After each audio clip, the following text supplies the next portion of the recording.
আজকে আপনাদের সাথে সবজির একটা ভিন্নধর্মী রেসিপি শেয়ার করব। এই যে সবজিগুলো দেখছেন, এই সবজিগুলো আর সাথে হচ্ছে চ্যাপা শুটকি দিয়ে আমি একটা তরকারি রান্না করব। তো এই যে হচ্ছে আমাদের শুটকি মাছগুলো, আমি এগুলো পরিষ্কার করে নিয়ে রান্নাটা শুরু করব। তো প্রথমে আমি একটা কড়াই বসিয়ে দিলাম চুলায়। এরপর কড়াইটা ভালোভাবে গরম হয়ে এলে ওতে তেল দিয়ে দিচ্ছি। তেলের পরিমাণটা একটু বেশি দিব, যেহেতু শুটকিটা সবজি দিয়ে রান্না হবে। এবারে আমি কেটে রাখা পেঁয়াজ দিচ্ছি। আমি এখানে একটা বড় পেঁয়াজ নিয়ে নিয়েছি। পেঁয়াজটা খুব ভালোভাবে ভাজা করে নিতে হবে। পেঁয়াজটা খুব ভালোভাবে ভাজা হয়ে যখন একটু বাদামি বর্ণ হয়ে আসবে, তখন ওতে আমরা 2 চামচ পরিমাণের রসুন বাটা এবং বাকি গুঁড়ো মশলাগুলো দিয়ে দিব। তো আমি রসুন বাটাটা দিয়ে প্রথমে খুব ভালোভাবে পেঁয়াজের সাথে একটু ভাজা ভাজা করে নিব, এতে করে রসুনের কাঁচা যে গন্ধটা সেটা থাকবে না। তো এখন আমি অন্য সব গুঁড়ো মশলাগুলো দিয়ে দিচ্ছি। প্রথমেই দিয়ে দিচ্ছি আধা চামচ পরিমাণের হলুদ গুঁড়ো, দিয়ে দিচ্ছি আধা চামচ পরিমাণের মরিচ গুঁড়ো।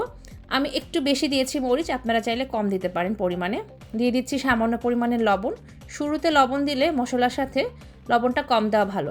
এবার আমি আধা কাপ পরিমাণের পানি দিয়ে মশলাগুলোকে খুব ভালোভাবে মিশিয়ে নিয়ে চুলার আঁচটা মিডিয়ামের থেকে লোতে রেখে মশলাগুলোকে ভুনা ভুনা হওয়ার জন্য রেখে দিব। মশলাটা খুব ভালোভাবে ভুনা ভুনা করে নিতে হবে, যাতে করে তেলটা মশলার উপরে উঠে আসে। এতে করে মশলার খুব সুন্দর একটা ঘ্রাণ হবে এবং তরকারিটা খেতেও খুব মজা হবে। তো মশলাটা যখন খুব ভালোভাবে ভুনা ভুনা হয়ে আসবে, এরকম পর্যায়ে ওতে আমরা শুটকি মাছগুলো দিয়ে দিচ্ছি। তো শুটকি মাছগুলো দিয়ে আমি খুব বেশি নাড়াচাড়া করব না। তো শুটকি মাছগুলো নরম হবে, মাছটা এমনিতেই মশলার সাথে খুব ভালোভাবে মিশে গলে যাবে। তো শুটকি মাছটা দিয়ে আমি মশলার সাথে আলতো করে এভাবে নাড়াচাড়া করে একটা ঢাকনা দিয়ে চুলার উপরে মিনিট 5 মতো বসিয়ে রাখবো, মাছটা ভুনা ভুনা হয়ে আসার জন্য। এ পর্যায়ে চুলার আঁচটা মিডিয়াম থেকে লোতে রাখাই ভালো।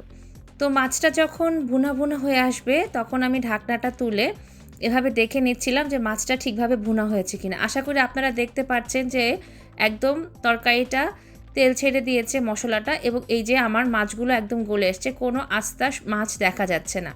তো এ পর্যায়ে আমি কেটে রাখা সবজিগুলো দিয়ে দিচ্ছি। প্রথমেই দিয়ে দিচ্ছি মিষ্টি আলু, আমি এরকম গোটা গোটা করে লম্বা লম্বা করে কেটে নিয়েছি। দিয়ে দিব বেগুন ও বরবটি।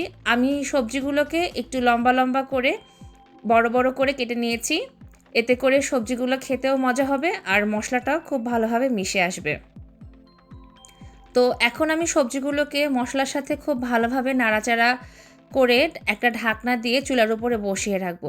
এখন চুলার আঁচটা আপনারা মিডিয়াম রাখতে পারেন বা মিডিয়ামের থেকে লোতে রাখলেও অসুবিধা নেই।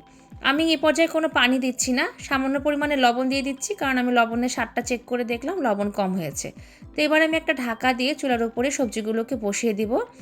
একটু পরে আমি ঢাকনাটা তুলে সবজিগুলোকে আবার নাড়াচাড়া করে দিচ্ছি, করে সবগুলো সবজি সুন্দরভাবে সেদ্ধ হবে। আবার সবজিগুলোকে ঢাকনা দিয়ে দিলাম। আনুমানিক 10 মিনিট পরে আবার ঢাকা তুলে আমি সবজিগুলোকে এভাবে নাড়াচাড়া করে দিচ্ছি। দেখতেই পাচ্ছেন সবজি তার নিজস্ব পানি ছেড়েছে এবং অনেক পানি হয়েছে, যার জন্য আমি কোনো অতিরিক্ত পানি দিচ্ছি না।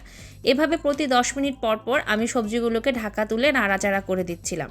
এভাবে প্রায় প্রতি 10 মিনিট পর পর আপনারা ঢাকনাটা তুলে সবজিগুলোকে নেড়ে চেড়ে দিবেন, এতে করে সবজিগুলো পুড়ে যাবে না আর মশলাগুলো সবজির সাথে খুব ভালোভাবে মিশলে রান্নাটাও দারুণ হবে খেতে। তো এভাবে নাড়াচাড়া করে আমি আবার সবজিটা ঢাকনা দিয়ে বসিয়ে দিচ্ছিলাম। এই পুরো রান্নাটা হতে কিন্তু আমার 40 মিনিটের বেশি সময় লাগেনি। পুরো রান্নায় সবচেয়ে কঠিন বিষয় আমার যেটা মনে হয়েছে সেটা হচ্ছে মাছটা পরিষ্কার করা। তো আমি শুটকি মাছটা কীভাবে পরিষ্কার করবেন সেটার একটা আলাদা করে ভিডিও আপনাদের জন্য ইউটিউবে আপলোড করে দিব। তো এখন আমি একটা আলু এরকম আমার হাতের খুন্তিটা দিয়ে চাপ দিয়ে দেখলাম যে ভেঙে এসছে, তার মানে সবজিটা সেদ্ধ হয়ে গেছে। এখন আমি কেটে রাখা করলাগুলো আমি এভাবে ফ্রেঞ্চ ফ্রাই আলুর মতো লম্বা লম্বা করে করলাগুলোকে কেটে নিয়েছি, সেগুলোকে সবজির মাঝে দিয়ে দিচ্ছি। করলাগুলোকে এবার খুব ভালোভাবে সবজির সাথে মিশিয়ে নিচ্ছি। এখন আমি আমার হাতায় যে মশলাটুকু লেগে আছে সেটা ধুয়ে নেওয়া যায় এরকম সামান্য পরিমাণের পানি দিয়ে সবজিটাকে চুলার উপরে বসিয়ে রাখবো আনুমানিক 10 মিনিটের মতো। এবার একটা ঢাকনা দিয়ে আমি সবজিটা সেদ্ধ হওয়ার জন্য বসিয়ে দিলাম আনুমানিক 10 মিনিটের মতো। তো আপনাদের অনেকের মনে হতে পারে যে আমি কেন করলাটা পরে অ্যাড করলাম, কারণ করলাটা সেদ্ধ হতে খুব বেশি সময় লাগবে না, যেহেতু পানি দিচ্ছি যাতে করলাটা খুব বেশি সেদ্ধ না হয়ে আসে এবং তার স্বাদটা নষ্ট না হয়ে যায়, সেজন্য সবার শেষে করলাটা দিয়ে দিলাম।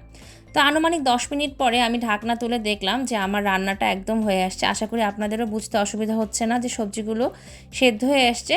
আমি খানিকটা ঝোল ঝোল রাখতে চাচ্ছি, তাই সামান্য পরিমাণের পানি রেখেছি। আপনারা যদি ঝোল ঝোল রাখতে না চান তাহলে পরিমাণে অল্প পানি দিবেন এবং পানিটা সম্পূর্ণরূপে শুকিয়ে নেবেন চুলার আঁচটা বাড়িয়ে। তো এই তো আমার শুটকি দিয়ে সবজি রান্না হয়ে গেল। এখন আমি গোটা কাঁচামরিচ কিছু দিয়ে দিলাম। কাঁচামরিচটা ভেঙে দিচ্ছি না, কারণ আমার গুঁড়ামরিচের পরিমাণ একটু বেশি হয়ে গেছে। আমার বাসায় সবাই আবার ঝাল খায় না। তবে আপনারা আপনাদের স্বাদ মতো ঝাল এবং লবণের পরিমাণটা অ্যাড করে নেবেন। আশা করি আপনাদের ভালো লেগেছে। সবাই ভালো থাকবেন, বাসায় ট্রাই করে দেখবেন এই রান্নাটা।